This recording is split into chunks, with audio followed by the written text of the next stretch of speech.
এক রাতের জন্য যাবি নাকি? এক রাতের জন্য আমি তোকে 50,000 টাকা দেব। তুই আমাকে নিয়ে কি করবি? আর তাছাড়া মেয়েদের প্রতি আমার কোনো ইন্টারেস্ট নেই, ঠিক আছে?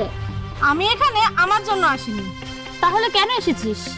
আমি এখানে আমার হাজবেন্ডের জন্য এসেছি। কেন? তুই কি তোর হাজবেন্ডকে খুশি করতে পারিস না নাকি? দেখ, বেশি কথা বলবি না। তোকে যেইটুকু বলা হবে তুই শুধু সেইটুকুই করবি, আর তোরও তো জানতে হবে না। তুই টাকা পেলেই ওকে। হ্যাঁ, তা অবশ্য ঠিক বলেছিস। আচ্ছা, কাজ কি বল? আমার সাথে চল, যেতে যেতে বলছি। আরে বাহ, তোর বাড়িটা দেখছি তো অনেক সুন্দর আর অনেক বড়, কিন্তু তুই আমাকে এখানে কেন আনবি? বলছি, তোমাকে বেশি কিছু করতে হবে না। যখন আমার হাজবেন্ড বাড়িতে আসবে তুমি শুধু তার সামনে যাবে, বলবে তোমাকে ইমন পাঠিয়েছে, আর বলবে তোমার ওয়াইফ বাপের বাড়িতে গেছে। এই জন্য আসলে আমি আমার হাজবেন্ডের লয়ালিটি টেস্ট নিতে চাই, দেখতে চাই আমার অবর্তমানে সে আমাকে ঠকায় নাকি, সে আমার প্রতি কতটা লয়াল। ও আচ্ছা, এজন্য। ঠিক আছে, আমিও দেখি আমার জালে কতটুকু পাশে তোর স্বামী।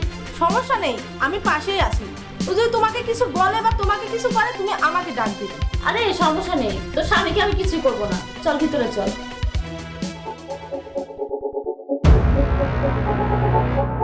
আরে কে তুমি? আমাদের বাসায় আমাদের ঘরে কি করছো? আমাকে তোমার বন্ধু ইমন পাঠিয়েছে আজ রাতের জন্য।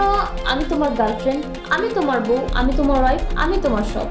আরে এটা কোন ধরনের অভদ্রতা আমার বাসার মধ্যে ঢুকে? তুমি হয়তো জানো না আমি বিবাহিত, আর ইমন তো এসব আগে থেকেই জানি। তাহলে ইমন এসব করেছে মানে? হ্যাঁ, তুমি যে বিবাহিত সেটা আমি জানি, আজকে তোমার বউ বাড়িতে নেই এটাও আমি জানি, এই জন্যই তো আজকে আমি এখানে এসেছি। এই, আমার থেকে দূরে থাকো, আমাকে একদম টাচ করবে না। কি হয়েছে বাবু? আমাকে দেখে কি তোমার পছন্দ হয়নি? আচ্ছা ঠিক আছে, তুমি যদি চাও তাহলে আমি এখান থেকে চলে যাচ্ছি। আরে না না, তোমাকে কোথাও যেতে হবে না। তোমাকে তো আমার অনেক ভালো লেগেছে, আর ইমনকে অনেক ধন্যবাদ। ও জানতো যে আজকে আমার রেস্টের প্রয়োজন, এই জন্য তোমাকে পাঠিয়ে দিয়েছে আমার মন খুশি করার জন্য। চলো তাহলে। আরে তুমি তো অফিস থেকে মাত্র আসলে, যাও আমি গোসল করে ফ্রেশ হয়ে নাও। আচ্ছা ঠিক আছে, তুমি যখন বলেছো আমি আসছি।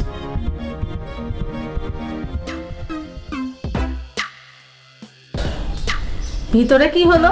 তোর স্বামী তো তোকে ভালোবাসে না, তোর স্বামী তোকে ধোকা দিচ্ছে, তোর স্বামী তো তোর যোগ্যই না। কেন, কি বলেছে? প্রথম প্রথম তো নানা করছিল, তার কিছুক্ষণ পর তো বলে গিয়েছে। আমি তো তোকে প্রথমেই বলেছিলাম। অনেকদিন ধরেই আমার সন্দেহ ছিল, বাট আমার কাছে কোনো প্রমাণ ছিল না, আর আজকে আমার সন্দেহ বিশ্বাসে পরিণত হয়ে গেল। দেখ, ওর জন্য তুই তো লাইফটা নষ্ট করিস না, আর এভাবে কান্না করিস না। তুই তো লাইফটা নিজের মতো করে গড়ে নে। আরে ওকে তো কাঁদতেই হবে, কারণ ও ওর স্বামীকে ভরসা করতে পারেনি, বিশ্বাস করতে পারেনি। ও আচ্ছা, তাহলে এসব ড্রামা সাজিয়েছো, কিন্তু কেন করেছো এসব আমি জানতে চাই, বলো। আসলে তোমার উপর আমার অনেক দিন ধরে সন্দেহ ছিল, তাই আমি তোমার লয়ালিটি টেস্ট করার জন্য এসব করেছি, যে তুমি আমাকে সুযোগ পেলে ঠকাবে কি ঠকাবে না। আরে বোকা, প্ল্যানিং করতে হলে না একটু ভালো করে প্ল্যানিং করতে হয়। আমি তো বাড়িতে ঢুকে টের পেয়েছিলাম যে এসব তুমি সাজিয়েছো, কারণ ইমনের অ্যাক্সিডেন্ট হয়েছে, ও হাসপাতালে ভর্তি, আর আমি এতক্ষণ ওর কাছেই ছিলাম। এখন বাসায় এসেছি, খাওয়া দাওয়া করে আবার ওর কাছেই যাব। কি? তোমার কি মনে হয় আমি তোমাকে ঠকাবো? তোমার কি আমার উপরে এতটুকু বিন্দুমাত্র বিশ্বাস নেই? আমি তোমাকে এতটা ভালোবাসি, আমার ভালোবাসায় তুমি কি কখনো কোনো কমতি পেয়েছো? তারপরেও আমি এখন পর্যন্ত তোমার বিশ্বাস অর্জন করতে পারিনি, আমার এটাই আফসোস লাগছে। এই শোনো, তোমাকে না আমার উপরে এরকম অবিশ্বাস রেখে এই বাড়িতে গুমড়ে গুমড়ে থাকতে হবে না। তুমি চাইলে তুমি এখান থেকে চলে যেতে পারো, তাতে কোনো সমস্যা নেই। তুমি চাইলে আমি তোমাকে ডিভোর্সও করে দিই। আর যে সম্পর্কে বিশ্বাস নেই সেই সম্পর্কে কোনো ভীতি থাকে না। না না জাহিদ, আই এম সরি, আমি আমার ভুলটা বুঝতে পেরেছি। আসলে মেয়েদের মধ্যে তো একটু সন্দেহ হবেই।